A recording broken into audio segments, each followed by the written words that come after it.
Good evening. Andrea had some computer issues and it kicked her off the show tonight. So I am going to proudly fill in the time frame until she pops back in. And tonight we have the special pleasure of talking with Don Daniels. And instead of me going through his background and why we wait for Andrea to return and dial back in, I'm going to bring in Don and I am going to introduce him and I am going to allow him to basically tell our audience what his background is, what his involvement is with UFOs and every other aspect that he's involved with. So let's do that now and let's say hello to Don Daniels. Here he comes. Hello, Tony. Hello, Don. It's good to be here. Hopefully Andrea will be here with us shortly. She will. She sent me a text message saying that she's trying to get a computer switched. She's trying to go over to a Mac. So I know that takes a few minutes to boot up, get logged in. So we'll give her an opportunity to have some time and show back up on the show. But while we wait for that to happen, Don, why don't you give our audience a little history of your background? I know that you have heavy involvement and history and experiences within UFOs and a wide variety of other subjects. So why don't you give our audience a brief background about how you got involved in all this? Oh gosh. Well, who am I? My business card says pilot, mystic, philosopher, poet, ambassador to the universe. I ran out of room. I could add published author and public speaker and other things. I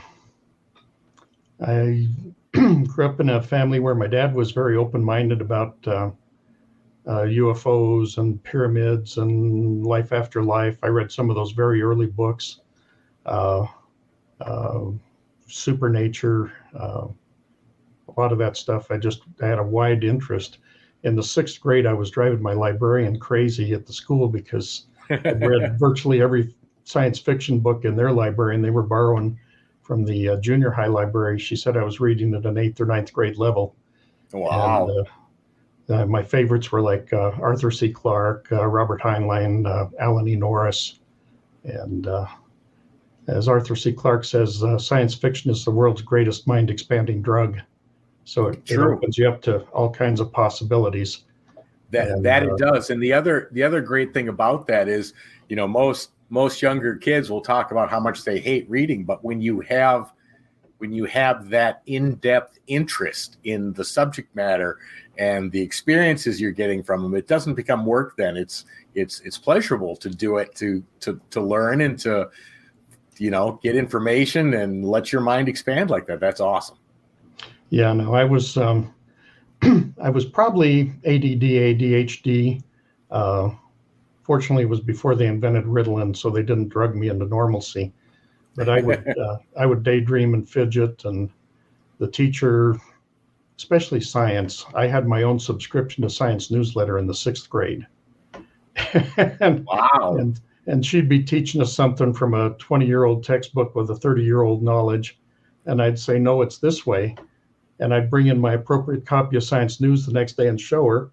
And, you know, I was not briefed on the polite niceties of not embarrassing the teacher on a weekly basis. That's amazing. The truth was the most important. And right. You know, one of my daydreams in 6th grade was that a UFO would land out in the schoolyard, and I'd go out and meet the people. And I never had any fear of it. I don't know where that came from, except that I now suspect I've probably been going to night school all my life and just don't consciously remember a lot of what's been going on to train me for these times. Well, that's exactly what I was going to ask. I mean, just because you have no conscious memory of it doesn't mean it didn't happen. You know, who knows what abilities they have to block you from having that conscious memory of what occurred. And so, yeah, there might be a whole history of things that are in your subconscious floating around. Be curious what what those all are. Well, there was one night, and we're kind of jumping out of sequence a little here, but we were doing a conference down in Pagosa Springs, and one of the nights I led a group out in a great big ballpark. We had about 100 people out in the field doing a meditation and reaching out in consciousness and remote view and trying to connect. And we had probably as many higher dimensional beings in the field as we had physical people. Wow. One of the Native American wisdom keepers, Ukwala, Havasupai wisdom keeper, said there was a whole line of Native American elders in full dress regalia. They were just there communing, soaking up the energy, enjoying what we were doing. We had extraterrestrials. We had somebody said they in their meditation they met a dragon out in outer space, and it was a very nice dragon. And the next morning, somebody told me that they had in their sleep they'd gone up, or as they were falling asleep, whatever, they went up to a big craft in orbit, and there was a big meeting going on. I said, well, gee, I wondered if I was there. She says, oh, you were leading it. I'm going, I wish I could remember. Wow. But I've been told that I'm being prepared for whatever's coming, and that at the appropriate time it will come out. And that I believe. Some of my stuff that's in my book literally came flooding through almost faster than I could write it down. So I think that's one way to communicate. Let me pull up a photo of your book just so that we can show the audience. Where did my photos go? 1 second. Okay, so here is the cover of Don's book. Evolution Through Contact, Becoming a Cosmic Citizen. So I actually have the book description, which I'm going to run as a banner underneath. But why don't you go ahead and just give a brief synopsis about what the book there, it's playing on the bottom, but about what adventures, what paths you cross and in the book itself. We've only got 2 hours, right? Correct. This is the whole evolution of my past 15 years or so. Well, by the time I wrote it, it was about 10 years of serious UFO research, encounters, ET encounters, and various levels of consciousness. Some were energy form, like thousands of sparkling little scintillating firefly lights in a humanoid form, kind of like some of the audience may remember the old black and white TVs with the tuner. And if you had a weak signal or were off station, you could kind of see that there was, the news anchor was sitting at the desk talking. You could kind of make out the form, but it was really snowy.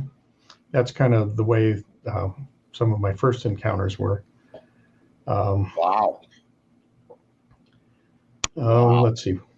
Well, my very first, I'd been interested for a long time, but while I was trying to get that airline job, I was told that mystical and UFO type stuff would just put the kibosh on my career ambitions. When I finally got the airline job, and I ran into a pilot. He was a real character. Have you ever seen the movie Spaced Invaders? Yes. Yeah. You remember Blasny, the Martian pilot? Yep. This guy had to have been the character study for that. Really? Wow. This guy, he had this subtle sense of humor, and he'd shovel all kinds of stuff at me, and I figured him out pretty quick, and I just shoveled stuff right back at him. And the poor co-pilots were just bewildered, like, what the heck is going on? I was a flight engineer on the 727 at the time, but I found out he was a Rosicrucian mystic, and so I started pumping him for info, and we wound up joining, and that's kind of the path I went on mystical studies. There's many paths up the mountain, and it depends on what fits you best, but that has been a very interesting study for me. Wow, that's incredible. Now, if the audience wanted to get a hold of your book, I believe it's available on Amazon, and you gave me a link, correct? Yep, it's on Amazon. All right. If they There's the just go link to on Amazon and put in the title or my name, it should pop up. I noticed that some bookseller. Oops, I've got an echo now. Yeah, and Andrea, I don't know if you can still hear me, but you've got an echo. Let me try again. Okay, that's good. One bookseller is kind of jumped in and is grabbing them before they're the top listing, and then there's some people selling them for like $60, which doesn't make any sense. The only thing I can figure is that's part of a money laundering scheme. But if you just go to the regular Amazon site and get it retail, then it's $15. Yeah, Andrea, are you on a phone by any chance? I am on a phone because that is literally the only way I can get into my show tonight. Okay, we're on the third computer. On the third computer that will not connect. Wow. What's happening is your sound from your phone is being picked up by your mic from your phone and it's causing that echo. Can you do a headset with the phone? I don't know what. Put your phone on mute. Okay. All right. She won't be able to hear the show then. Yeah. Can you hear it through the computer? I need a Google link. I'm so sorry. I wanted the show to be so fantastic, Don. I've been looking forward to this for so long, and I don't know what to do here. Try lowering the volume on your phone. Okay. Do you have any headphones you can plug in? No, it's a Bluetooth. How's that? You don't. That's better. Still there a little bit better. A link to Google, like you did. Okay, but to StreamYard. I'm so sorry. It's okay. I'm so sorry. Hold on. I need you to send Tony. I need you to send my sister Christine a link to what? Google Chrome. She's got an iMac. It's a whole different. It won't load right. I had it in here before the and I don't know if you have her email, and I don't feel like I should necessarily put her email address out all over the world to send it to you. No, I understand. I don't have the ability to send it to Google Chrome. Okay. All right. So I'm just going to have to hold the phone for a couple of hours, I guess, and cry in my soup when we're done. I don't know what else to do. This is how my whole day has gone. This isn't just like now. You know what I say to Mercury? Fuck you. That's what I say to Mercury. That's what it is too. Because really, this is nuts. And my hand's already cramping, and I just started. Okay, so I'm so sorry to everybody that's watching and that nobody can watch us on YouTube tonight. I'm sorry about that too. I don't understand what's going on. All right, we're trying. We're still trying here. But Don, thank you for joining. I will make this up to you. I swear to God, I will make this up to you. Okay. You might try just muting your phone when you're not talking. Okay. I don't know how. I can do it for you, Andrea. Okay. I'll do it. Okay. Okay. Just go ahead. Okay. Go ahead with. Okay. Well, Andrea, since you're here, let's talk about how we met at the StarWorks USA conference down in Laughlin. Actually, a couple of years in a row, but this year I gave you a ride back up to Las Vegas for the To Catch Your Airline, and we had lots of time to talk about my experiences, and I gave you a copy of my book to read on the way home, and that's kind of where all this started. Yeah, it was the thing that I wanted to say, the most important thing that I wanted to say tonight was that I found your book very surprising. I thought that it might just be a dry rendition of the experiences that you've had because you're a pilot and you're a very professional man. And I figured that that's what I would get in the book. And I read it on my ride home on my flight. I kept peeking out the window while I was reading it, wondering if somebody was peeking over my shoulder reading it too.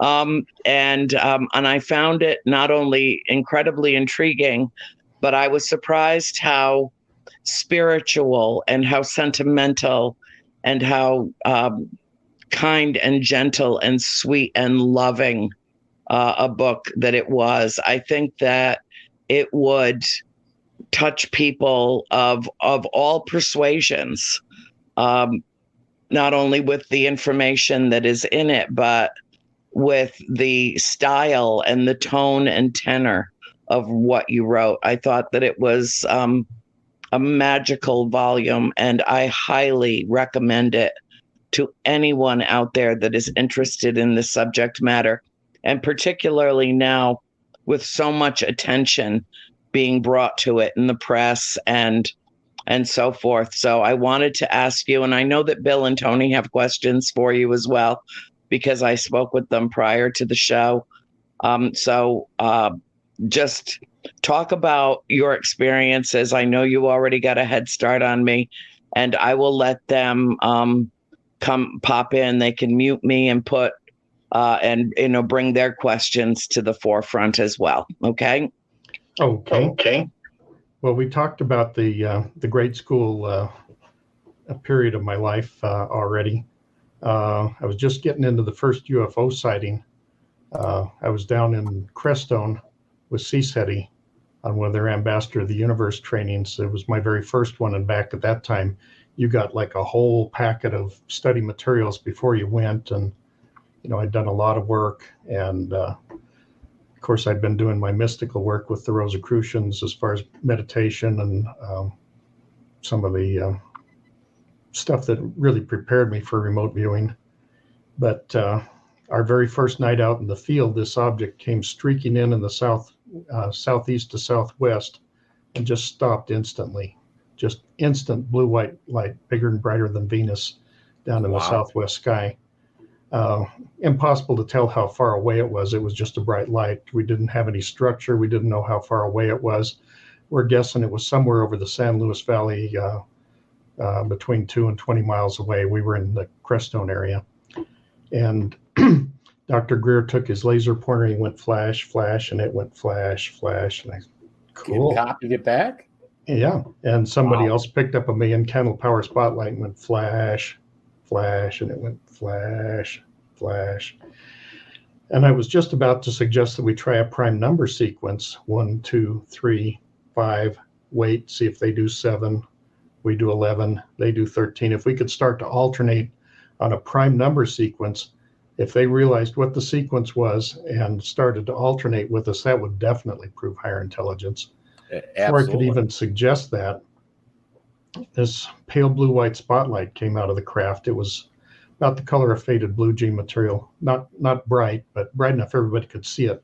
It was like 40-foot diameter circle on our group of 18. And we were mostly professionals, doctors, university professors, scientists, pilots. And this spotlight hit us. Scan line goes through. About half of us could see the scan line. It's like on Star Trek when the bridge gets scanned.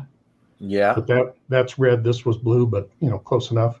Wow. And then the light retracted back into the craft. It didn't just shut off. It got shorter. I have no idea how they did that.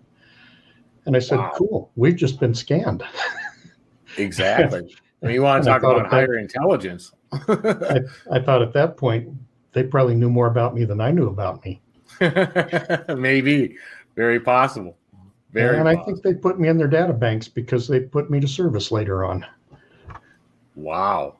So I think they kind of filed it away and said, this one's worth keeping an eye on. So it's kind of like being in a earthquake. Where you intellectually the ground that you take for granted as being granite, as being solid beneath your feet. When it shakes violently, like I was in the World Series earthquake in San Francisco, I was in Alameda at 7.0 or 6.9. That was a pretty good shake. It leaves you a little off balance and, just a little shakes up your paradigm just a little. Yeah, the one in the early 90s, was it? 90? No, this was back in 89. Okay. No, I think the World Series, the Cross Bay World right. Series. That's right. Yep. Yeah. Yep. Yeah, there was one in the. Well, I've been in a number of them. My folks called me and say, "Were you in such and such a town? They had an earthquake." No, I missed that one, but I got a lot of them. It's a super uncomfortable feeling though, because you just feel helpless. I mean, the whole crust is shaking, and it's not a comfortable feeling at all for anybody who's not been in one. But so I'm curious about this scanning that occurred. Did anyone at that time have a camera or anything that they could have captured it? I'm assuming no, or that one happened pretty fast, and nobody really caught it. We were all watching and flashing the lights and watching it flash back. There was one down in Joshua Tree that we did record, and actually that was an interesting case on the remote viewing. We were doing remote viewing training during the day, where they'd put an object in a box and we'd remote view what it was, and practice that. And then after dinner, we were supposed to get together with our car groups and each of us bring something and take turns remote viewing what the other people brought. And everybody brought like a bag of potato chips or a candy bar they just bought at the convenience store next door. And I'm going, that has no connection to anything. I just was not connecting. And I was getting a little frustrated that I wasn't hitting anything. And so when I kind of mentally relaxed, the last thing we were supposed to remote view was what was going to happen in the field that night, which added the dimension of like 20 miles away and a couple hours in the future, which really doesn't matter on the higher dimensions. It's all the same, but it just added that extra dimension. And so right in the middle of this, they're talking about a blue-white light late in the evening or whatever, and this thing just came flooding in, one of the most vivid I've ever seen. It was not kind of the washed out, faded old movie type of view that I normally get. This was there. And I said, no, it's an orange plasma glow type craft down in the southwest, midway between the trail and the road. It'll be 4 or 5 miles away. It'll interact with us a little bit. It'll stick around 5 or 6 minutes. And we had one of the professional Ed Dames remote viewers in the group that had spent thousands of dollars on her training. And she was, kind of losing it because us amateurs were doing better than she was. But when we got to the field that night, it was already happening. We had cameras. One guy was getting a really good photo, and I got my camera out and got the last half of it. And the only thing I missed in my remote view was there were like 3 little spots that popped out, little like scouts or whatever, popped out off to the right side and took off. I didn't see that part in the remote view, but everything else was dead on.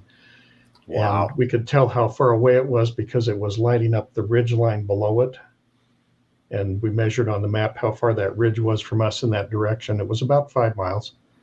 Wow.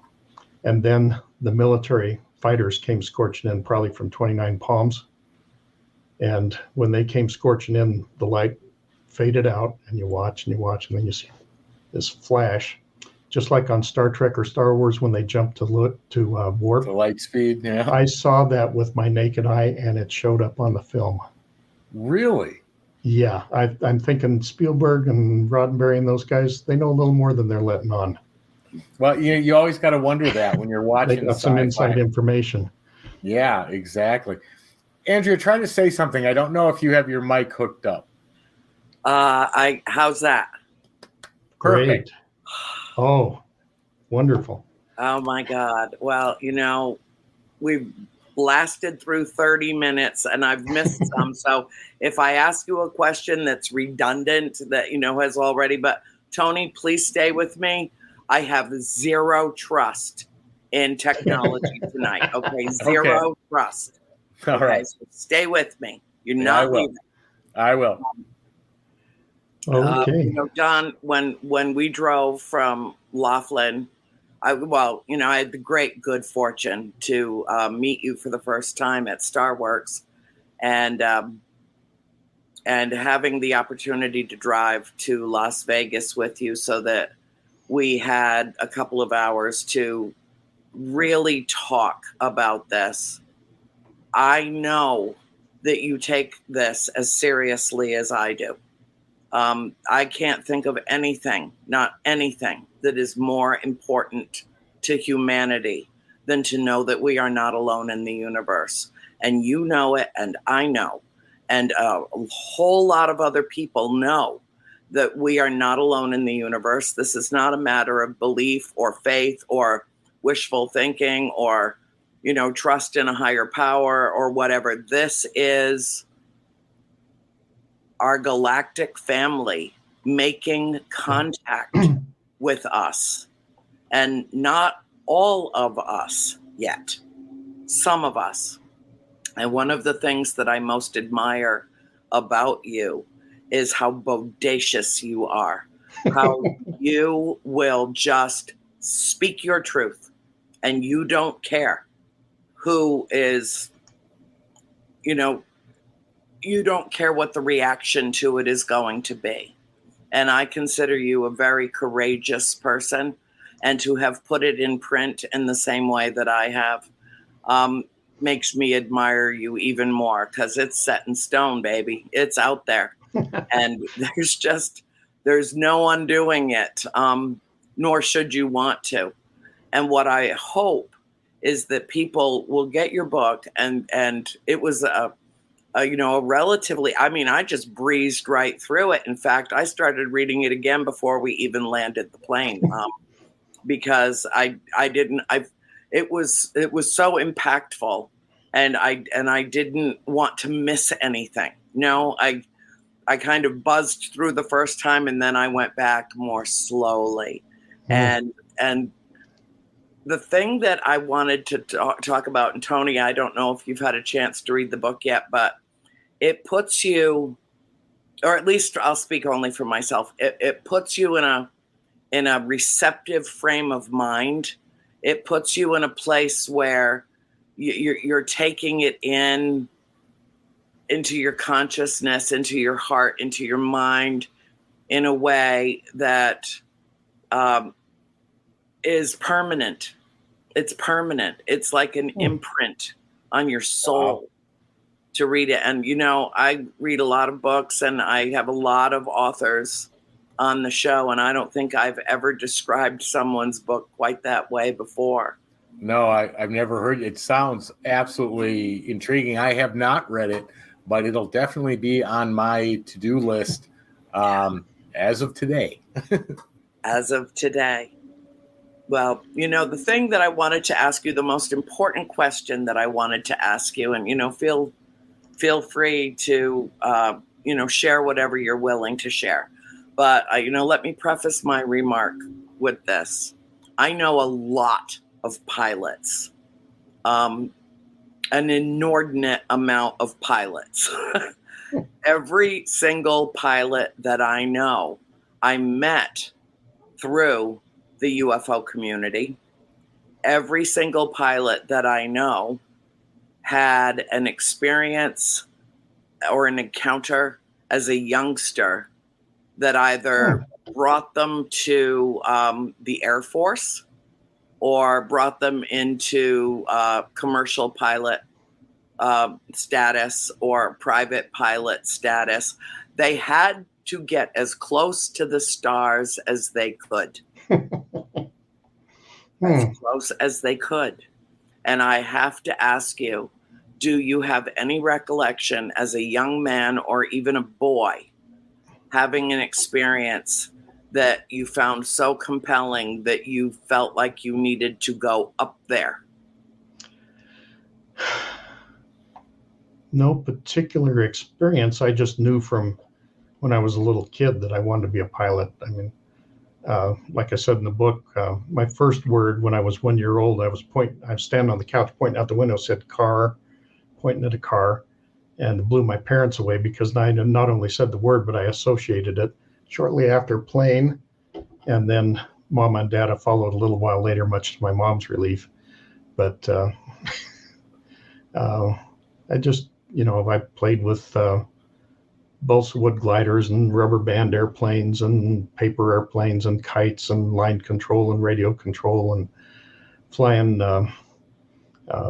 as co-pilot for my dad on family trips. And that was like when I was 12 years old. And I got some formal lessons in his Cessna 206 when I was 14 so that I could land it if anything happened to him. Mom was worried about that. He lived till 94. He just passed through transition a year ago, but he made it to 94 and he was sharp to the end. Wow. But I was the official co-pilot with lessons and training when I was 14. 16 is the earliest you can solo a powered plane. And so on my 16th birthday, I rode my bicycle to the airport because I didn't have a driver's license yet, and flew the airplane, soloed it. And then, and there's a picture of that in the book. I'm teeny tiny next to my really tall flight instructor.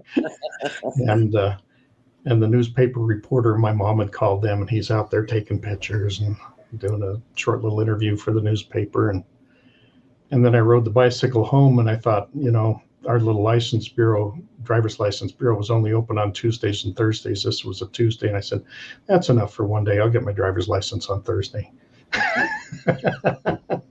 Put it off a day or two. What's a day? Yeah. So I know I was going to be a pilot from when I was probably grade school. Mm-hmm. Wow. Andrea, that I remember you talking about that on other shows, that, you felt like people that were pilots had an interest in, or a draw to get as close to the stars as they could. And so it was great to have you asked on that question. But we were talking previously, and I think some of it might even have been before the show, but we were discussing, that pilots were really restricted about what they were allowed to say or share of what they experienced or seen, as well as repercussions from job activity to what I would consider to be, employment punishment. But I'm curious to know, Don, did pilots between yourselves ever discuss what you had seen and compare notes about experiences that you had while being pilots? Well, I shared a fair amount with other pilots. I usually initiated the conversation. I'd ask some kind of gentle leading questions to see what their interest was before I fully opened up. But if they seemed interested, I'd probe a little deeper and share a little of mine, and pretty quick they'd open up, and a pretty good percentage of them had. Now, I worked with Richard Haynes, who was a NASA psychologist, and also did he did the studies for what personality types they could mix together for a mission to Mars that could survive 6 months in a small capsule without somebody killing somebody else en route. Right. And so he did studies on that, but he also did the NASA surveys, which pilots can use if there's any kind of an incident. We fill out a NASA report, and it's kind of a no harm, no foul, gives you some level of immunity from enforcement action if it was an accident, if it wasn't deliberate, if it wasn't illegal or something. But if you just had an incident that I learned about flying from that, and you write it up and send it in, it gave you a little immunity. But he developed that system so that they could get more informative reports on what was going on in the aviation world, and they could work to find trends and work to find ways to improve the overall situation. I worked with him. I said, we need to do a study of pilots to see how many have had UFO sightings. Yes.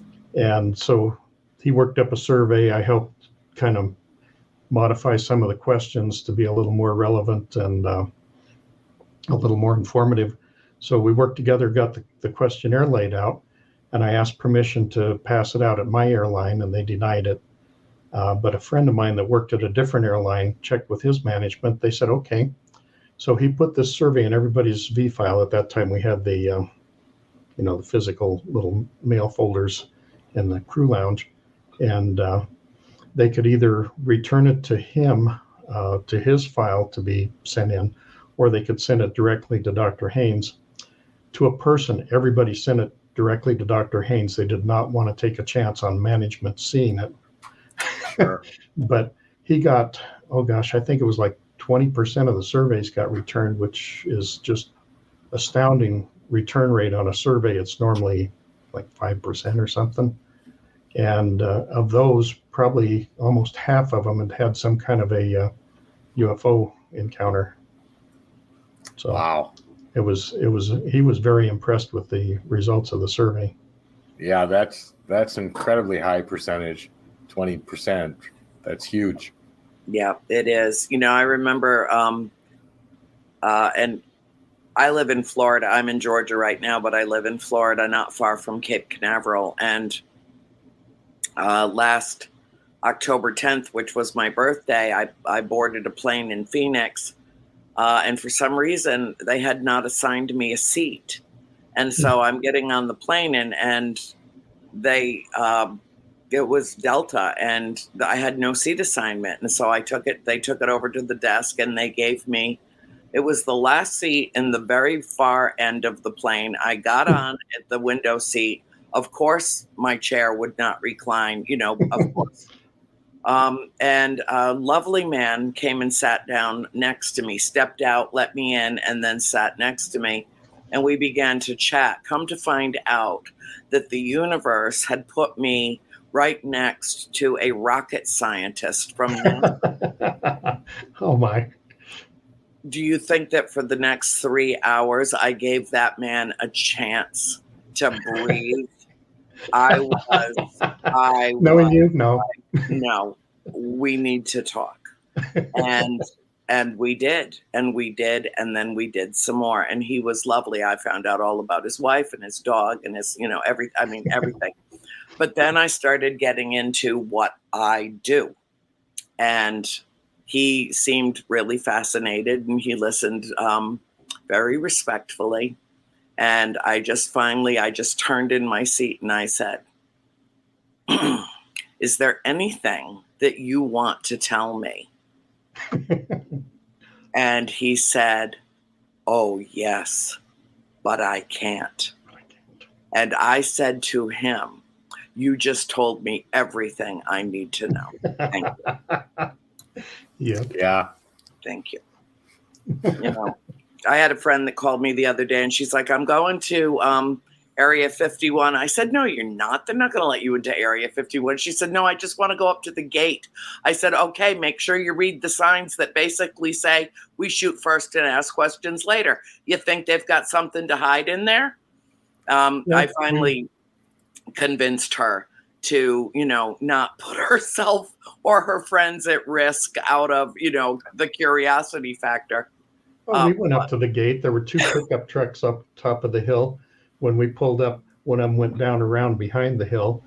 And we're standing there taking pictures in front of the sign, but you do not walk up and stick your toe over the line. They will arrest you. Yeah. This sheriff will come out, get you. It's like $600 fine just for sticking your toe across the line. Don't do it. But Yeah. you can stand this side of the sign. It says no photographs, but if you're outside of the fence, they can't stop you from taking photographs. So I got me in the sign. At the perimeter, yeah. Yeah.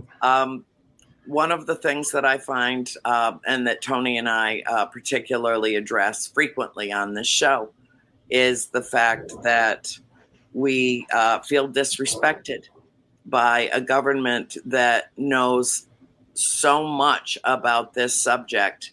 And the only time that they ever told the truth was in July of 1947. And then they retracted it instantly within 12 hours. And what they had discovered, quote unquote, became a weather balloon. And so now in, these interesting times in which we live, where we have spy satellites and we have, spy balloons and we have this and we have that, and 3 things have just been shot out of the sky that may never even be retrieved. One over One of them Lake was a high Huron. school ham radio project, and another one was probably a party balloon. It probably was. The big one was a spice Yes, balloon. it was. And I had my phone exploded, Don. My phone exploded over those few days.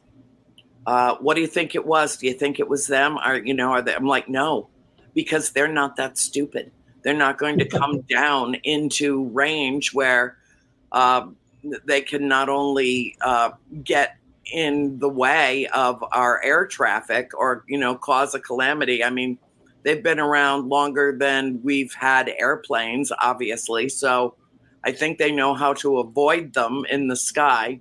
And no, that's human beings doing human being things, and other human beings blowing their toys out of the sky is what that is. It's not the galactic family. It's not. They're way more discreet than that. Way more discreet. Well, their phase shifted up into the next octave, the higher frequency, so they're invisible, and they can pass through solid matter. They've been observed passing right through solid matter. Yeah, so, including at my house in Florida, coming through the back windows of the porch, the Florida room, and coming right through the house.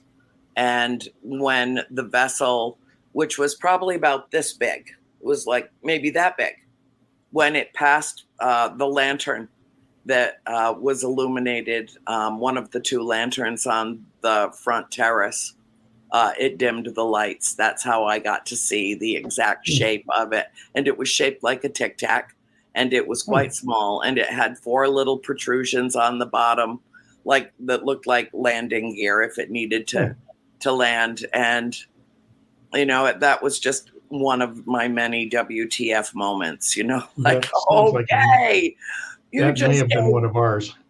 Whoosh, right through the house. It went And through the walls. my father saw it too, and he's like, did you invite them in? And I said, yeah, I just didn't think that they'd fly through the house. Yes. As long as I have lived here, they've been invited in.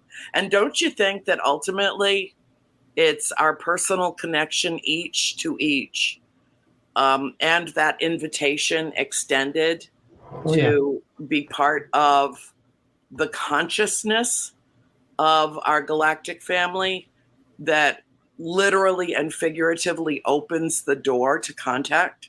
How do you feel about that? Well, like Ricardo Gonzalez says, the frequencies have to match. In other words, we have to raise ourselves to a higher level of consciousness. Right. There has to be an invitation.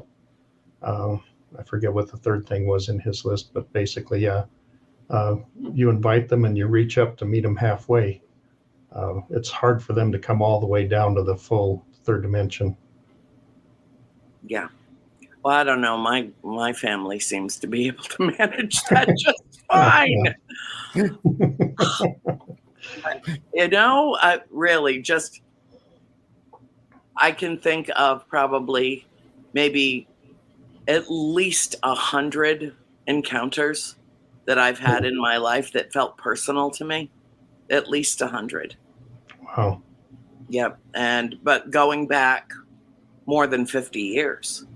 And mine started in childhood, which is why I wanted to know if you had any recollection as a youngster, having any kind of experience that would lead you to, to pursue this, that you were fascinated by, that would lead you to pursue more information. Were you a space geek growing up? Were you like, oh my God, there it goes. Oh my God, Apollo. Oh my God.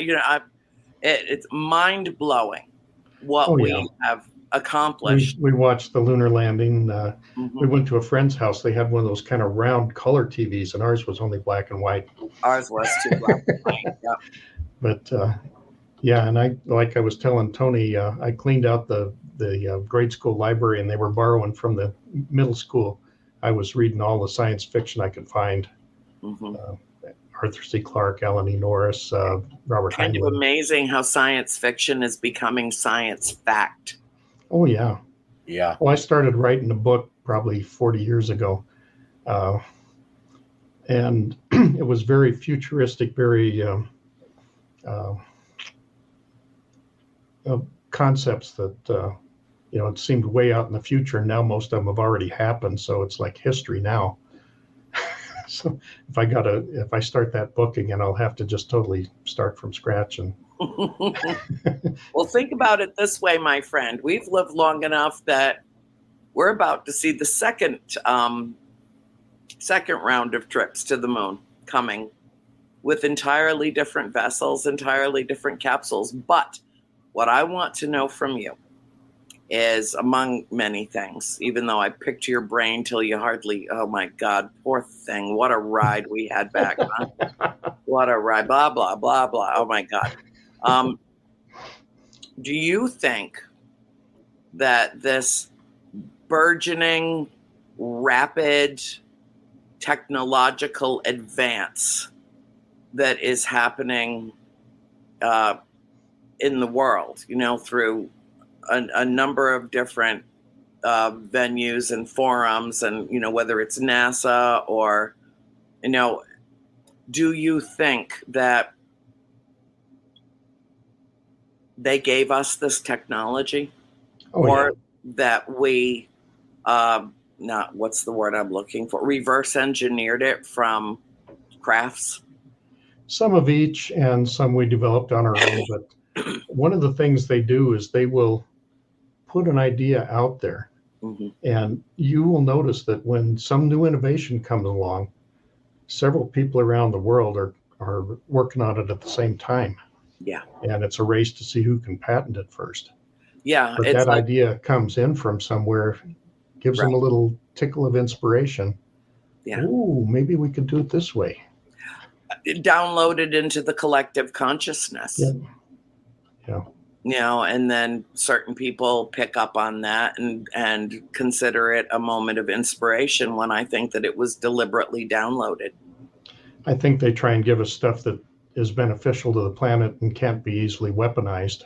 Yes. Seems like humanity's tendency is to take new technologies and first turn them into new and better ways to kill each other. Yeah. Then eventually it filters down into where it benefits the public. Mm-hmm. It's unfortunate that we have to think that way. Well, that's reality. I mean, that's a fact. We are far better at destroying ourselves than creating. Well, that's what they say happened to Atlantis. Their technology got ahead of their spirituality. Yeah. So Yeah. we got to Don, be do you careful think because we're pretty close to that now. Yeah, I think so. Tony? Do you think that the whole computer age, which started in the 80s but really took off by the end of the 80s, do you think that was part of maybe that download process? Because I mean, I know that other companies and we're messing around with microchips and other stuff, but it just seems like that went from almost nothing to just a huge explosion. I'm curious to know what you think, if that was information that was maybe passed over or reverse engineered, or what your thoughts are on the whole computer age that just has taken off the last and continues to grow and expand every 3 to 6 months. Yeah. Well, when I was a kid, vacuum tubes were the thing. I had the vacuum tube tester, and I would repair the family TV when I was in grade school. But wow. And then I had a 1946 Cessna 140, little 2-seat airplane, and it had a very old radio in it. And I had a problem, and the problem was a new Vistor, which was a teeny tiny vacuum tube. And this was going to revolutionize electronics, these new Vistors. They lasted 1 year, and then they invented the transistor and then the integrated circuit. And a lot of that stuff was reverse engineered. I'm sure. Yeah, because it just went so fast. It just, and we're down to 5 nanometers on the computer chips now. They're just getting smaller and faster and lower power consumption. But my friend Tashina says that computers are kind of a mixed blessing. They slow us down from learning to communicate telepathically. We can do a Zoom call or something like that. Right. And we haven't got that far yet. I wanted to talk about some of the stuff with her. Yes, absolutely. But I will tell you before we move on to that I have 6 photographs of a vessel coming in over Sault Ste. Marie when I was there in 2019 or 2018. I'll have to go back and look at the photographs. It's one of those 2 years. And what came in over the venue where I was staying was absolutely identical to the color of the Windows logo. Absolutely identical. I also had, on your phone, the little icon that looks like the kind of a soft upside down pyramid. I had one of those fly up to the side of a plane. I was sitting with Amy Bruni on a short hop from Detroit to Upper Michigan, the Upper Peninsula. And it came right up to the side of the window and then took off like a shot. And I was told to pick up my camera and hit video. No, to photograph out the window. And when I got where we were going, I had my camera set on still photographs, and that photograph was in motion. They put it in motion so that I could see it come up to the side of the plane to our window and then take off. It's the one, the little upside down, the white. I don't even know what it signifies. We've got a question from Bill. Is the Mike Military Industrial Complex withholding information on retrieved craft or recovered technology for specific military applications, and disclosure is not going to happen due to national security and current state UAPs entering or near our national security assets? I don't know if you can see the question. Yeah, I can see it. It kind of bounces around over several things. Well, the Germans developed anti-gravity even before World War II. The was it the Vril Society? The Maria Orlik. She was working on anti-gravity, and then she got pulled into the military aspect of it, kicking and screaming. She also was a dead ringer, a doppelganger for Samjiza, the one that visited. What was his name in Switzerland? I know this. Yeah, the Pleiadian craft that would land on his mountainside all the time, but she could have been one and the same with Andrea Orlik, Orsic, whatever it was in Germany. She may have actually been the same person. Yeah. But the military, they want to keep their technology, so they're the biggest, baddest gorilla on the planet, and they don't want to let us have it because if we had civilian anti-gravity craft and could be anywhere in the world in under an hour, which we can, then it's going to put the hurt on the fossil fuel industry. That's one of the major reasons for the secrecy, is because they don't go running around the universe burning Exxon Jet A. No. They're using zero-point energy and anti-gravity. And if we had that technology, we'd power our houses and our cars and everything without the need for fossil fuels. Right. All of a sudden, those people that have all of those fossil fuel reserves bought up for pennies on the dollar would then not be able to, make a bloody fortune selling them to us at ridiculous prices. Right. Well, I firmly believe that Nikola Tesla was Oh, yeah. a member of the galactic family that was Yeah. here specifically to guide us in the right direction and basically to create these inventions that would have freed us globally in terms of creating our own electricity that would do absolutely no harm to the planet. And Mhm. Westinghouse made sure he died a pauper and Yep. took all of his work. Well, J.P. Morgan couldn't figure out how to put a meter on it. Right.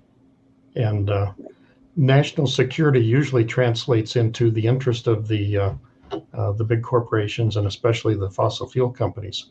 When they say we're seizing this technology in the interest of national security, it's usually to protect the fossil fuel industry. Yeah. Which is killing our planet. Yep. And they know that. And they don't care because apparently these imbeciles think they can take their money with them. You want to hear one of my poems? Yes. Power to the people. Burning fossil fuels is quite bad. It makes Mother Earth feel very sad. Zero-point energy is the elegant solution to most of mankind's awful pollution. Clean distributed energy can help repair much of humankind's current despair. But it can eliminate many of the reasons for this stupid thing that we call war. We came out of our shell. We can then come out of our shell, and many things will start to get well. Streams will run clean, the air will clear, humanity will then have much less to fear. A vision of great hope and elation will benefit each and every nation. Peoples will learn how to get along, and mankind will lift its voice in glorious song. Peace and prosperity, better health for all. Clean, free energy can prevent civilization's disastrous fall. A much brighter future our grandkids will see, all because we had the courage to make energy free. And then the postscript, somewhere in the universe a wise poet helped write this verse. I know it. That's the way it works, don't it? Comes flooding in an inspired moment. It basically wrote itself, and I just had to copy it as fast as I could to keep up. As it came, yes. It was Billy Meyer in Switzerland. Mm-hmm. Yep. And Tony, can you pop up the picture of Ozzy that I sent you earlier today? Nope, not that one. The big orb. There we go. I was out on one of my field outings, and I was told to take a picture down to the south. And this is what I got. Biggest orb I've ever seen. We got the one big one. We got a smaller one off to the left. We got a little crescent up in the upper right, like 12:30, 1 o'clock.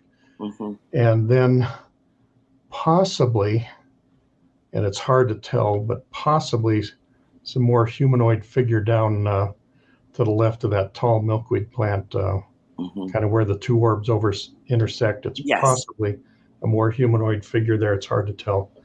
But I was told that that's, they said Ozzy's fine. The name is virtually unpronounceable for us, but a person who connected with this said that he's an Arcturian higher dimensional, kind of non-physical higher fifth dimensional being that's been working with me. And Ozzy is fine because we can pronounce that, and it's close to his long, unpronounceable name. I have a very profound connection with the Arcturians. In fact, my assistant, Erin, is related to them directly. The first time I met her at an event a couple of years ago, I sat down next to her and I turned and I looked into her eyes and I said, "You have a connection to the Arcturian race." And she looked at me and she said, "I've been told that before." And that was it. We were fast friends, stuck at the hip for life. Yeah, that's it. I've been told I'm very Pleiadian, but I've got several Arcturian friends. We get along. Yes. Well, I hang with the Pleiadians. I feel that connection most profoundly. In fact, I'm so glad that Tony used the Pleiades. I sent him a photograph, a beautiful photograph that I believe Webb took of the Pleiades, and that's the one he chose for his backdrop tonight. This is it brings me joy. Thank you, Candace. Oh, we have lots of people that are watching tonight. They're so wonderful. We have such a good crew from all over the world that are tuned in and turned on to this information. It's frustrating though, because I feel like we're not making enough progress fast enough. And I talked with you on our trip together about sometimes suffering feelings of hopelessness about where we're going as a planet, because if we in all this time have not learned how to keep the peace, what hope do we have for a future where we're not destroying each other and destroying the planet? Human beings don't seem to learn our lessons. We make the same mistakes over and over and over again. And I feel like some intervention is required. Yes and no. It's like if you help a little baby chick out of the egg, they don't develop the strength to survive. That's my if story. If they come in and solve our problems Yep. for us, we become codependent. We Right. expect them to solve all our problems. We don't learn. We have to learn to get along with ourselves before they'll come in and step it up one notch to learn to meet our galactic neighbors. And I get very frustrated at the pace. You know, it's like, come on, just get on with it. I see this slow, controlled drip of the controlled disclosure. They give you a video of a Tic Tac. Okay, well, just tell us they're here, they've been here. I mean, we had Valiant Thor back in the early 50s that was visiting the Pentagon and the White House and offering us technology to clean up the environment. And unfortunately, another group came in that offered technology that they could weaponize. And we'd just come out of World War II, and the military wanted the technology that could make them the biggest gorilla on the planet. And so unfortunately, they went that route instead of the peaceful route. Valiant Thor wouldn't allow them to weaponize any of the technology he gave them. And so they said, well, we'll go with the bad guys. Yeah. So it's just, you know, and it's been going on. One of my favorite movies is the original, not the remake, the original, The Day the Earth Stood Still. Yes, mine too. That was actually put out by the good guys at the State Department as an infomercial, basically, to get people thinking about how they should react to the imminent announcement that we had visitors, that we were not alone in the universe. And then the Black Hats took over, and they came out with War of the Worlds and Independence Day and all that garbage. Yeah. And tried to get people afraid, because when you're afraid, it's hard to get into that higher consciousness. It's hard to have contact. And it's been a battle back and forth ever since. There were the good movies, Flight of the Navigator, Close Encounters of the Third Kind, some of those. Spaced Invaders, I was talking to Tony about earlier, was a fun one. It's one of my favorite comedies. Yeah, mine too. And yeah, like the will and grace of UFOs. It was great. Close enough. Yeah, close enough. That's just such a funny movie. And it's got good morals. The movies nowadays, a lot of times there's no moral. The cop gets shot. Did he live or die? They don't even tell us that. Everything's solved in 30 minutes or an hour with a gun. It's like, come on, people, get real. Yeah. Well, I think it's too late for that in terms of that particular subject. Is one of the things that I am most concerned about. And that is that there's approximately 30 million more guns in this country than there are people. And about 30% of the people own all of them. It's too late to stop this. So, you know what I say to the legislators that make sure that their pockets are lined by the NRA, keep your thoughts and prayers. I just have to wonder if any of these individuals that, stuff their pockets with green would cry tears or bleed red if they were the next victim of this kind of violence that has been unleashed in our society. And it didn't happen overnight. It happened over a generation. And it happened when the assault weapons ban was allowed to expire. Yeah. Just one more lie told by one more politician who swore Mr. Bush that he would renew it while he was on the campaign trail. And then that changed when he was in front of the microphone and it was time to sign on the dotted line, and he opted not to. And that opened the floodgates. Yeah. I don't see a resolution to this, Don. I don't. I think some things are coming to a head. I believe it was New Zealand when they had their basically one mass shooting. Yeah. It took them like 6 days to outlaw assault weapons, not just ban the sale of them, but outlaw them, buy them back from everybody. They paid them to turn them in. And it was done, and you don't hear about mass shootings in New Zealand. No, Jacinda did a good job. She stepped right up, and she did a good job. She was so wonderful. Yeah. She got so much garbage, so much harassment this past couple of years that she's stepping down, which is really unfortunate. But it is. It really is a loss. I would have traded her for our former president anytime. In a split second. Well, I would have traded my dog for our former president because she was more let's get back to the subject. Yeah, let's do that. Okay. Well, believe me when I tell you, anybody that watches A World Awakening knows my persuasions and proclivities. And I am squarely on the side of humanity. And what I see leaves me feeling, Don, honest to God, we talked about this privately. I'm trying so hard to be hopeful, but I feel like we are on the precipice that we're about to, this could go either way. I mean, we really could go either way. We could go headlong into the ultimate destruction of the planet and everything that lives on it, or we could begin reversing this trend. And or it could go both ways. It's a conscious decision. It could go both ways. Well, what do you mean by that?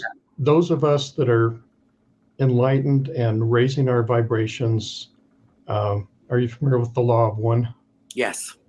Okay, one of the primary things I got from that first book was the way to ascend is to live at least 51% in service to others. Right.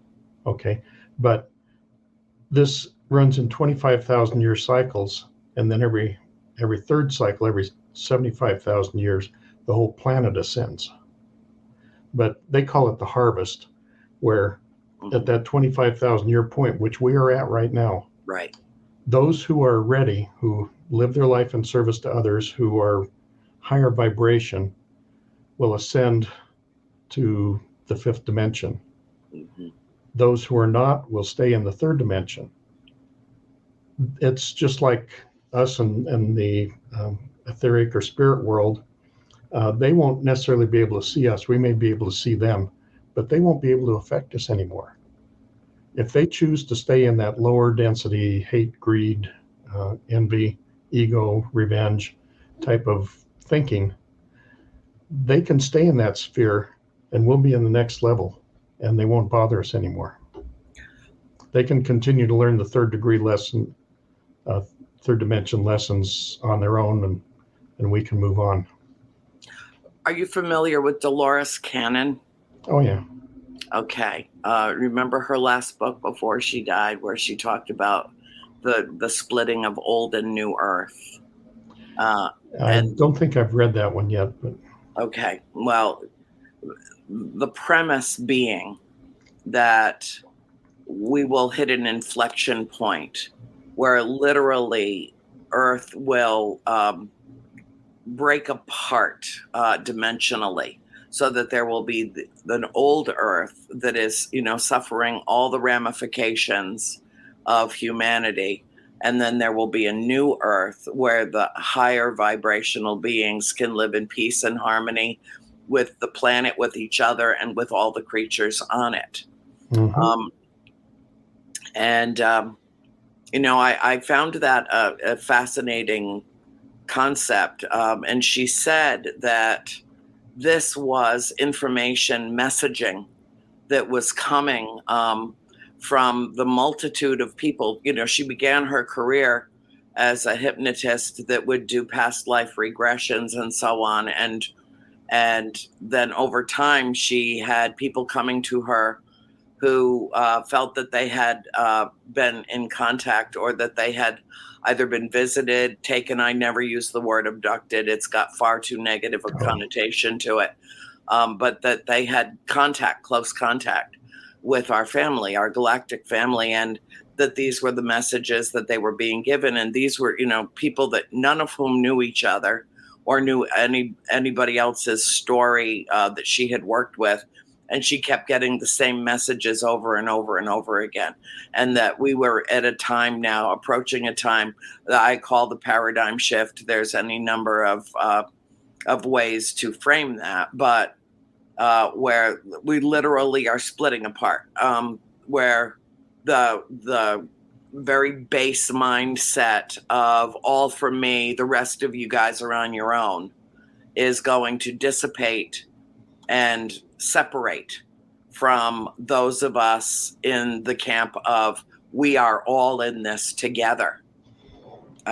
So it's I think that part of this is happening in terms of what I spoke about at Starworks, the realization of oneness, that we are one human race, that we are one planet, one species, one collective consciousness, and that in achieving that realization of oneness, where we suddenly are our brother's keeper, we are our sister's keeper, that our life is spent in service to others, is that part of our spiritual ascension and essentially our metamorphosis as beings, where we are literally becoming light beings, and that they are actually intervening on our behalf. In that, the lights that we see in the sky and the connections that we make, that they're literally bombarding this planet with crystalline light, which is transforming us from carbon-based DNA to crystalline DNA, literally transforming. Yeah. Multi-strand. Yeah. Well, I'm just noticing that we're 2/3 of the way through this show, and I'm just starting item 3 on my 16-item outline. So we're going to have to do at least 3. I'm calculating at least 3 or 4 programs to get through all of this. That sounds good to me. You're welcome back anytime, my dear. Absolutely. But yeah, you go ahead. Go on to your next thing. Okay. Well, we were talking about seeing these energy form beings when I was down there in Crestone on that first CSETI outing. I was seeing the very subtle energy form, like scintillating firefly lights. Yeah. And, am I really seeing that or not? And then everybody, the old timers, were going out to Moffat to Donna's Rock Shop. She was the healer's healer in the area. There's lots of healers in the Crestone area. And they said, you should get an appointment, get a healing session with her if you can. I said, okay, well, when in Crestone, do as the Crestonians do. Yeah.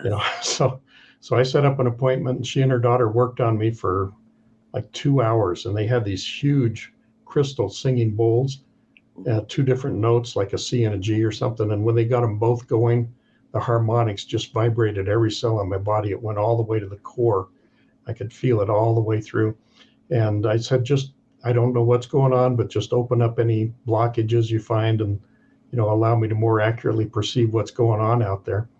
And that night out in the field, I was very plainly seeing these entities. And Tony, if you can pop up that other one, the bust that you popped up first. There we go.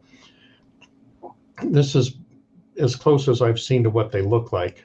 Mm-hmm. It was about 5 feet in front of me and about 5 feet tall. Actually, we were sitting in the circle, and I'm seeing a line of them off to the east side of us. And when Dr. Greer took a breath, which is rare, I said, Steve, do you see what I see? And he said, oh, yeah, I've been watching them for a few minutes. And I said, okay. So we got up and we formed a line, and there seemed to be one of them paired up with each one of us. And this was like my third or fourth night in the field, and I was still, kind of in that post-earthquake off balance mode. Yeah. And I felt sorry for the person in front of me that got this newbie that's still trying to figure out what's real and what's delusion or whatever. And it was about 5 feet in front of me, about 5 feet tall. The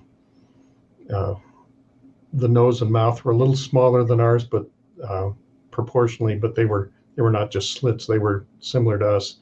The eyes were a little more almond, a little more oriental looking than that bust. I didn't see any ears, but on the bust, the side of the skull goes in a little bit, and you can see a little bit of a small ear in that indentation, which you don't see from straight on. Right. The neck was about as thick as my wrist, and the upper body kind of reminded me of a chimpanzee, kind of lean and wiry. I could make out the bone structure and musculature in this scintillating firefly image. And then it occurred to me, oh yeah, we're supposed to be ambassadors to the universe. So I thought projected who I was, what we were trying to do, that we were trying to initiate some peaceful citizen diplomacy. And then I went receptive to see what message they gave me. And I expected a voice in my head giving me a few words, a sentence or something. No, what I got was two very powerful, very distinct emotions: unconditional love and intense gratitude. And I'm going, whoa, that wasn't what I expected. And I'm not normally, I'm an audiovisual kinesthetic. I'm not so much of an emotional type of personality. And so it really, really kind of surprised me that that's the form that the message came in.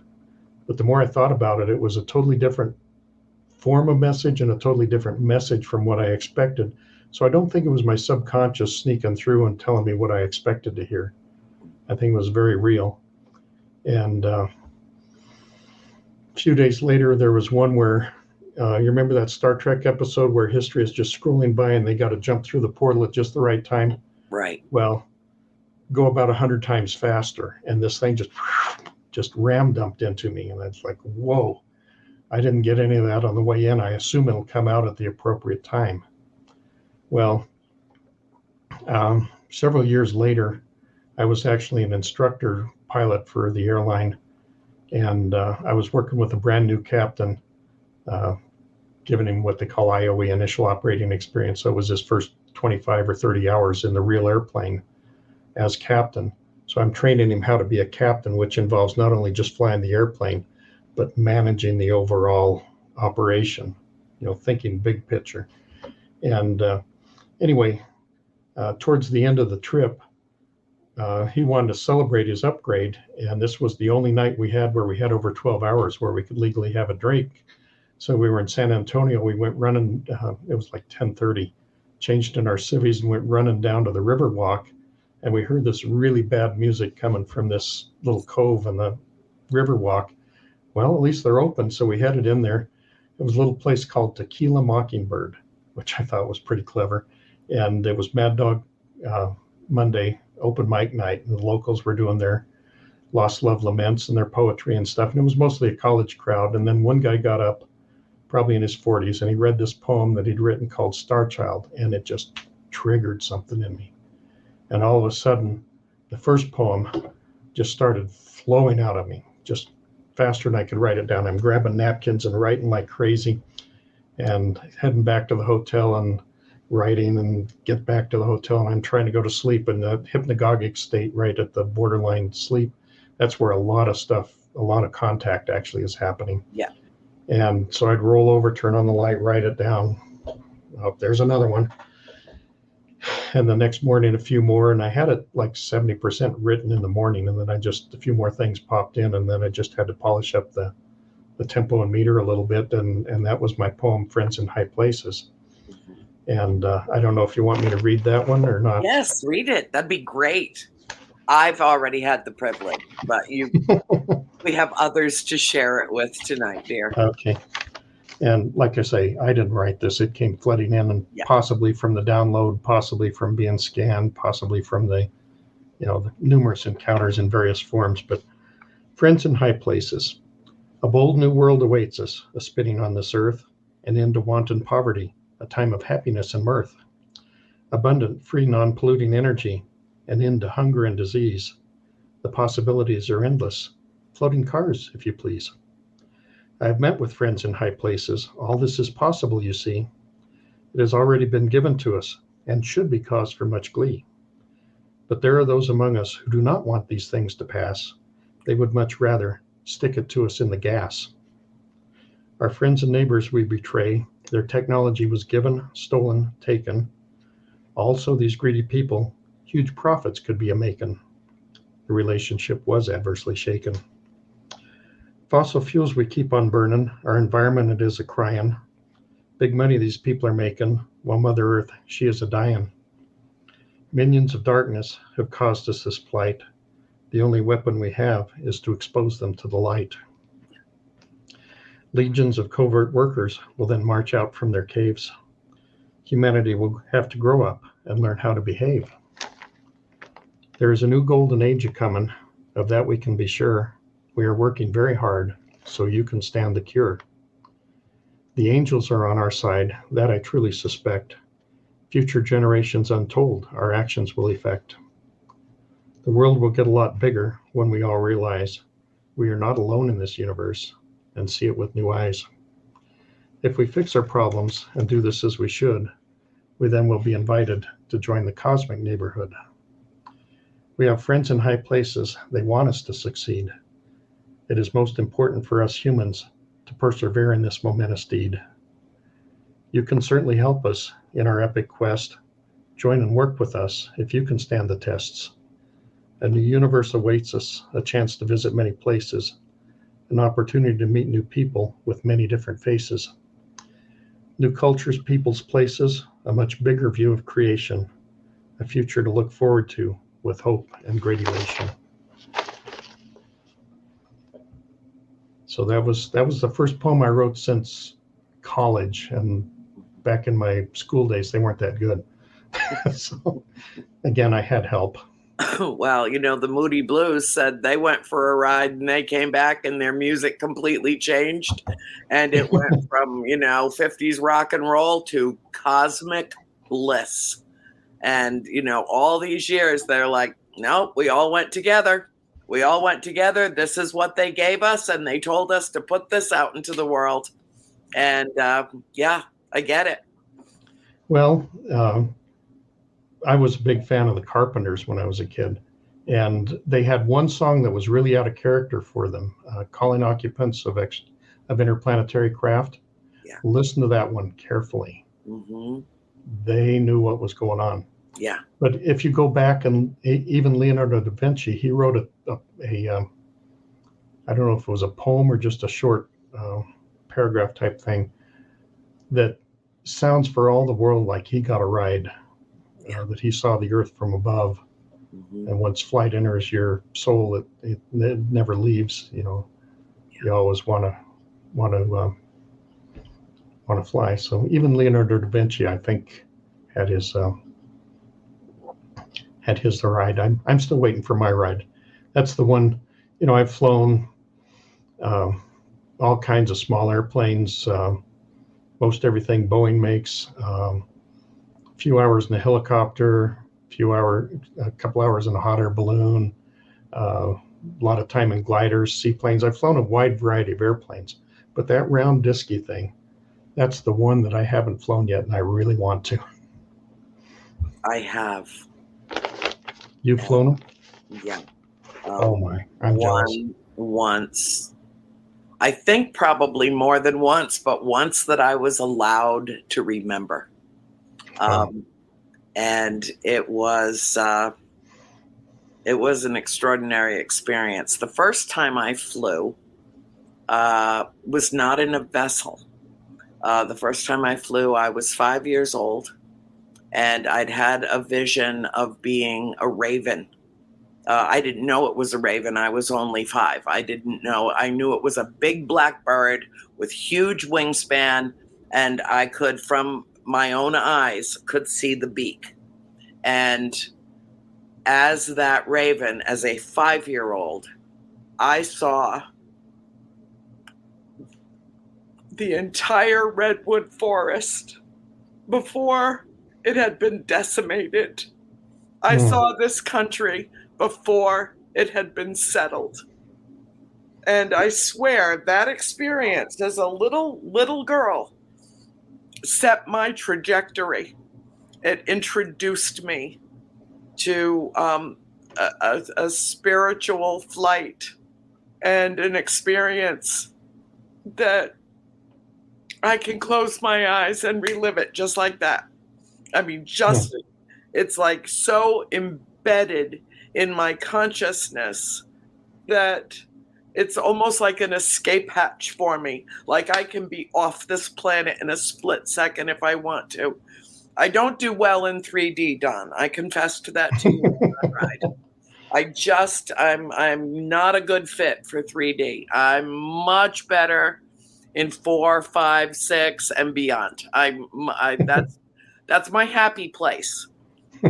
So, but yeah, I think that's why, even though I saw my first vessels that I consciously recall as a teenager and had just turned 13, I know I had experiences prior to that, but I have been to a planet that is every conceivable color of blue that you can imagine, and then 100 shades of blue that you can't imagine. Wow. And it's in the Pleiades. And they never let me see what's on the planet. My memory ends coming into the atmosphere.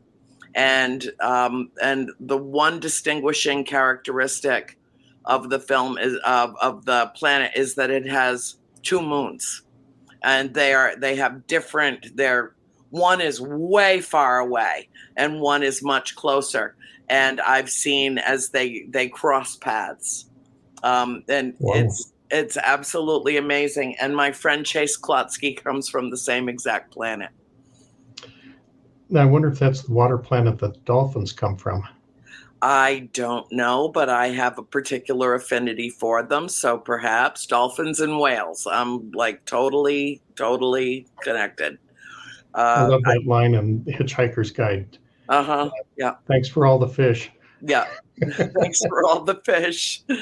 I don't know. I still keep a pet unicorn in my backyard. So, I don't know how seriously people are going to take me, but still. Okay, so move on to your next thing, because you sent me this list of things you wanted to cover, and I swear to God, as soon as we're done with the show tonight, first of all, I'm going to find a way. I'm going to buy a new computer if necessary to make sure I don't have any more glitches like this. Although, it occurred to me a couple of minutes ago.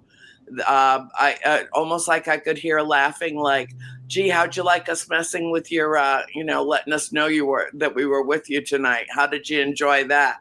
And sometimes I swear, Tony will tell you, we'll be talking about a very specific thing, and suddenly all of our technology that's been working perfectly all night long will go all glitchy, and we'll get synthesized sounds, and we'll get, Tony, how many times?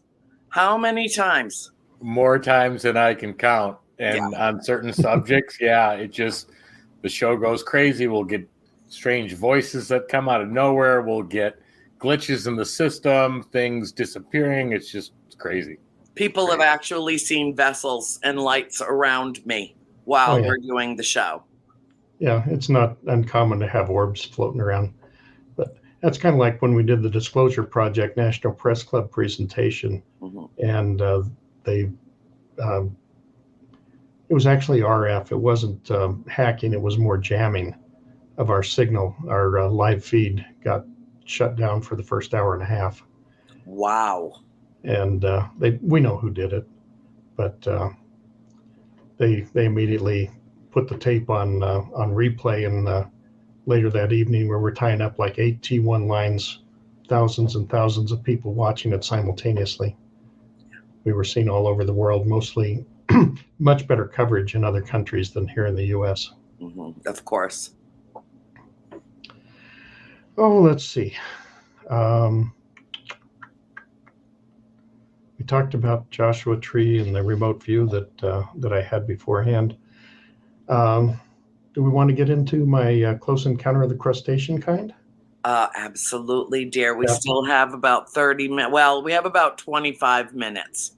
So, That was go in for it. many ways a fun one. Over the years, I'd been working on myself to become more comfortable with the high strangeness that we encountered and to embrace it for what we could learn from it. And I had encounters of energy form beings. I had remote view encounters where I would go out to the interplanetary council or somewhere and in some form of consciousness interact with one of the diplomats out there. I had just a variety of different encounters, but my last year at Crestone with CSETI, I was getting kind of frustrated with the way it was going. He was not walking his own talk, and ego was becoming quite an issue. And I had a little heart-to-heart with him, and he just said, well, when you do what I do, you have to have a big ego. And I'm going, no. And dissing All the it'll do locals is get in and the way. It's all it'll talking do about, and alienate people. yep, ridiculing the newbies for asking stupid questions. And like, There is they're no newbies. such thing as a stupid question. They're newbies. They came to learn. Right. But anyway, I was getting kind of frustrated. I almost left early, but I hung on the last 3 days. And the last night, we'd been up till 2 a.m. every night, and I was just tired. I didn't have the energy for the full settle into the silence between the breaths, thought project out, remote view, try and connect, invite them to follow you back. They can follow your consciousness. I just didn't have the energy for that. So I settled into the chair, settled into that silence between the breaths, and I just said, come on down and play. Because they do have a sense of humor. Over and over, They do. demonstrated a sense of humor. And then as an afterthought, I added, or beam me up. Instantly. It was like waking up from anesthesia where there's no sense of time passage. It's not like sleeping and waking up. It was just instant. I was on the deck of what appeared to be a craft, and I was surrounded by 10 or 15 little 3-foot tall crustacean guys. The head looked like a crawdad, but they had skinny necks, skinny arms, skinny legs, skinny body. Pinch your hands, you could hear the gentle clack, clack, clack as they were working around the room. And they turned and looked at me like, who is this human that willingly put himself out here? And I'm looking at them, in my ambassador training that kind of kicked in. I'm thinking, I'm twice as tall as them. I must be terribly intimidating to them. So I did like you do with kids. I sat down on the floor. I got down to their level. Yeah. Meet them at their level as non-threatening as possible. And a couple of them came over, and one of them was very gently feeling me. And it was like when a blind person feels your face very carefully to get an idea what you look like. Yeah. It was like that. Very, very gentle. The concern, the compassion, the curiosity was just palpable. And I totally knew I was safe. I knew. And, as soon as I felt them touching me, then somebody back in the circle back in Crestone spotted a big meteor, and they shouted, and it just snapped me back into my body so hard it physically hurt. It's like, no, I want to go back. Yeah. And after that jolt, I couldn't reestablish the connection. The whole thing probably lasted 15 seconds or so, but I kind of think that was, in a way, a final exam for my training to see how I would react. Would I panic? Would I lash out at them? But I was able to meet them at their level, mutual respect. I did kind of telepathically say, I don't know the proper greeting in your culture. And I got back the impression that I was doing fine. Yeah. And then I was gone. But I think I probably passed that exam. Yeah. I've had my fair share of tests as well. One very recently at the Star Work Symposium, as a matter of fact. Really? Yeah, so Tony knows. And I think Tony was right. He's the one that identified it as a test. And, all the viewers know what I'm talking about. But basically, I rescued,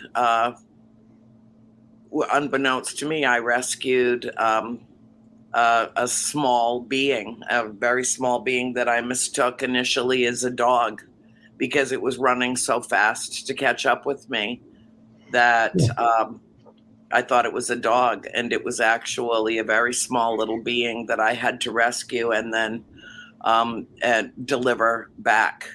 And I don't think that, based on the details of it, that it was necessarily, might have been a memory, but I think Tony's right. I think it was a test for them to see what I would do, to what extent I would go to protect this being. And I passed with flying colors. Oh, good on you. Yeah, there was another, I do a local field outing here in the Denver area. And we'll get, just a number of people, 5 or 10.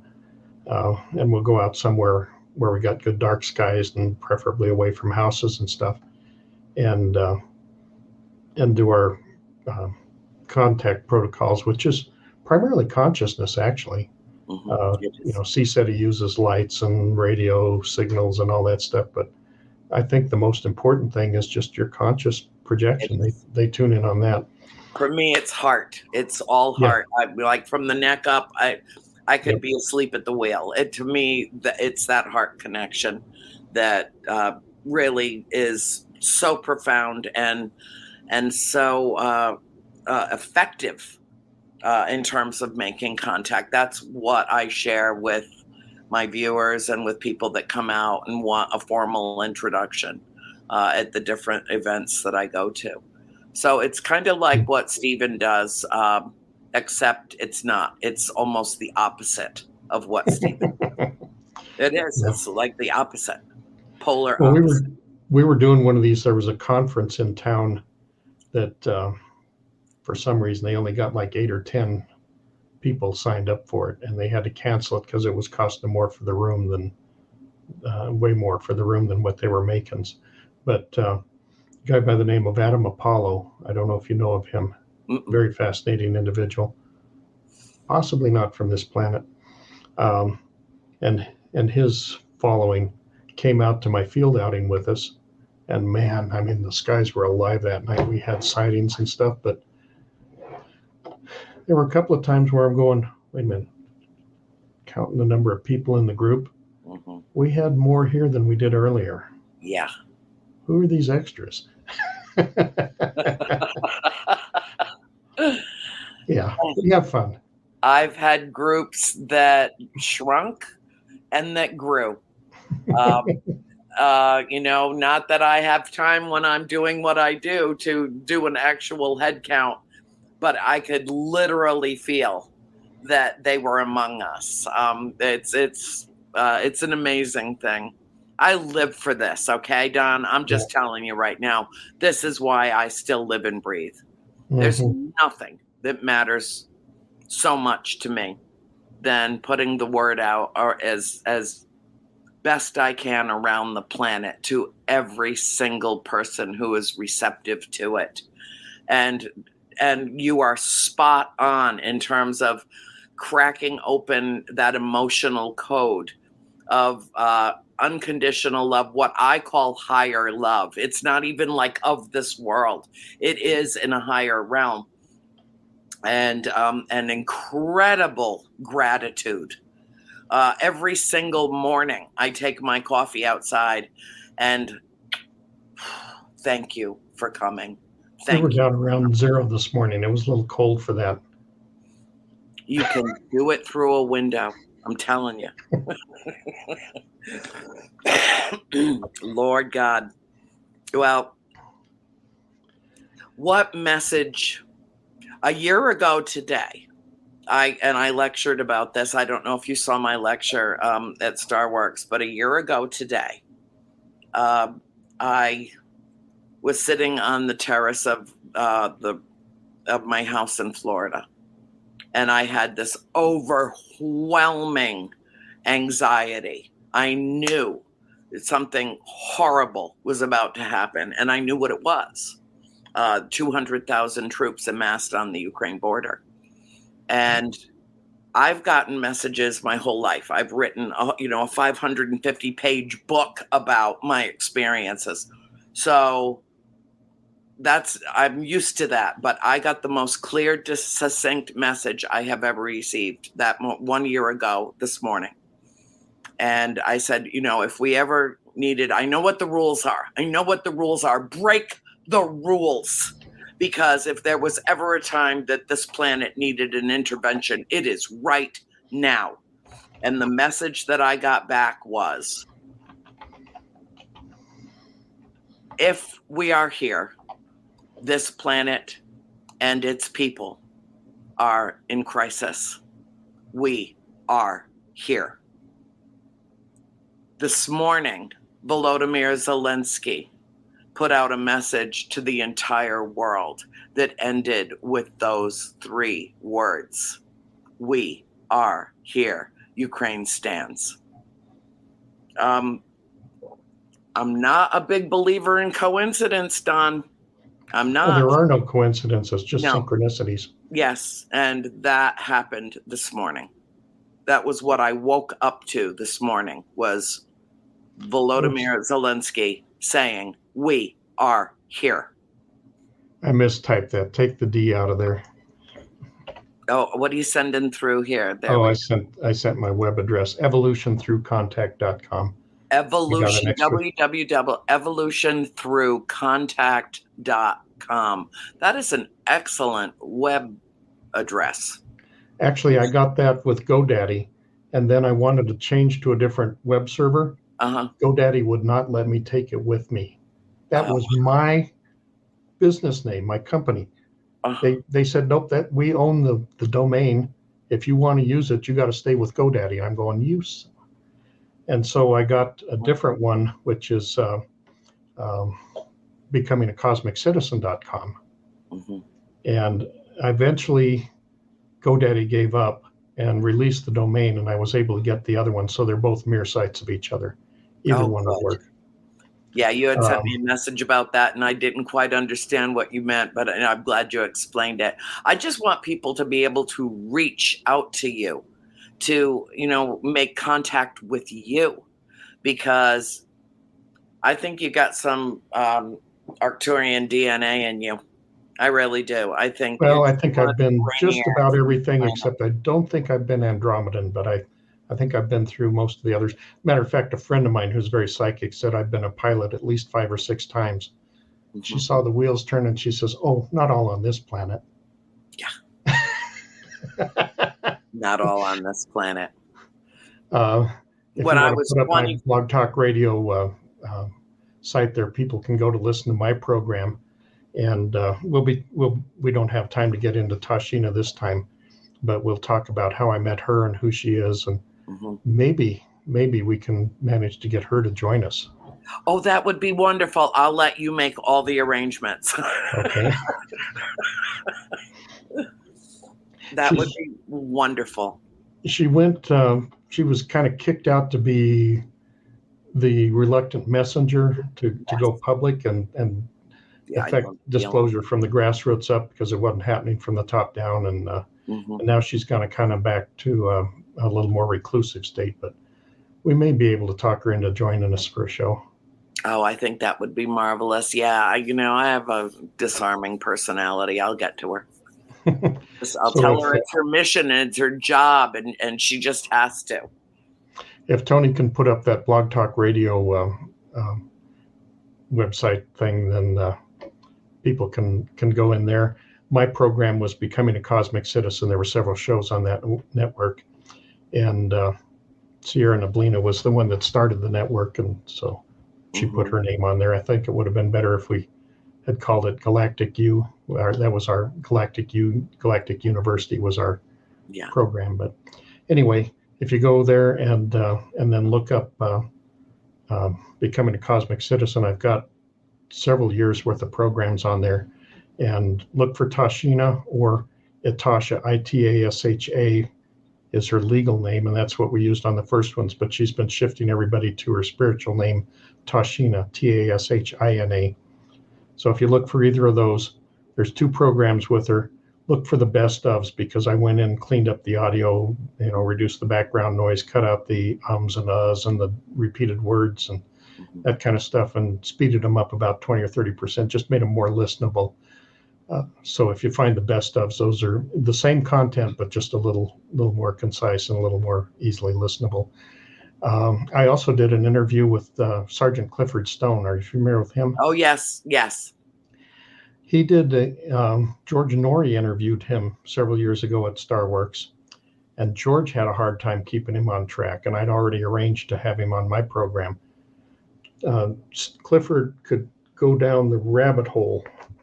That fast. Yep. His Freedom of Information request, because he wrote a lot of the top secret reports, and he knew the keywords to ask for to get the documents through the Freedom of Information Act. And he could just go down that rabbit hole. And I said, Clifford, you've done many interviews on that. What I want to know is, what was it like to interact with the extraterrestrials? I want to stay on that subject for this program. And I kept him pretty well on task there. And it was an amazing interview. So look up my program with Clifford Stone. It's an amazing interview. And look up the ones with Itasha / Tashina. And we'll talk about those on a later program here. We will. I'll have and you the book, of course. In the spring. We're still coming out of winter, but I will make sure that I get you rebooked, because I just want to pick up where we left off. And I'll make sure. We're just getting started. I know, just getting warmed up, as they say. And unfortunately, we are running out of time for the evening, because we got to go sell some products to be able to stay on the air. So we're going to let my producer take care of that. But from the bottom of my heart, Don, I appreciate you. I truly do. I mean, you are just an extraordinary, you're the best thing that happened to me out at StarWorks. Having the opportunity to meet you and to get to know you and to bring you onto this show and to share you with the world, with my audience around the world, has been a privilege and an honor and my great personal pleasure. Thank you so much for joining us tonight, dear. Oh, you're most welcome. It's been fun. And for all of you out there around the world that are tuned in and turned on, I will remind you tonight, in the darkest of times, it is imperative that we be the light we seek. I love you all. Good night.